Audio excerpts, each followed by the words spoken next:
guys, magandang gabi. I-flex ko lang itong mga napaka-cute na mga bags na binili ko last weekend. So, ang gaganda ng kulay, maliliit nga lang, kaya nga cute ang tawag ko sa kanila. Pero, very colorful, very beautiful yung colors nila. So, anyway, itong yellow na to, nag-iisang yellow, kaya kinuha ko na siya. And then, tatlo itong kulay orange na to. Ayan. Ang ganda nila. Ayan. At saka, ito pa. Okay. And of course, merong nag-iisang black at ginamit ko na nga siya. So, mukhang malit lang naman, pero marami namang nagkakasya dun sa loob niya. So, ano yung mga nasa loob ng black na bag na ginamit ko? Kasya yung wallet, kasya yung mga susi, kasya yung ID, at kasya yung cellphone dito sa napakaliit, napaka-cute na bag na to. So, by the way, kaya ako binili itong mga to kasi naka-super sale na po sila.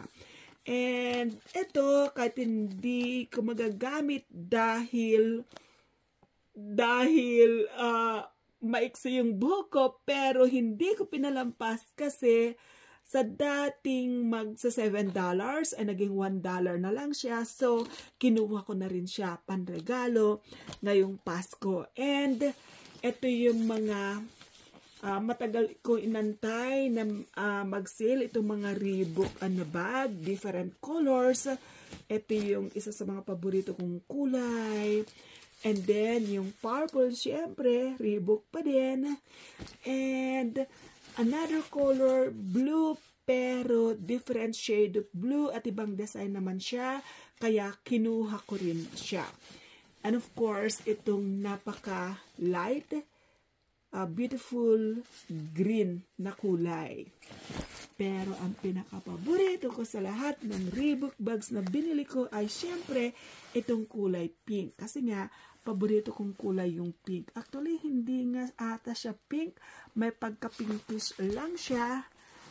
Ayan. So, ito po yung mga pinagkaabalaan ko nitong weekend na namili ng mga naka-super sale na bag. So, kaway-kaway dyan, yung mga gusto ng Christmas gift, baka isa kayo sa mga mabibigyan ko sa mga bags na to. Yun lang.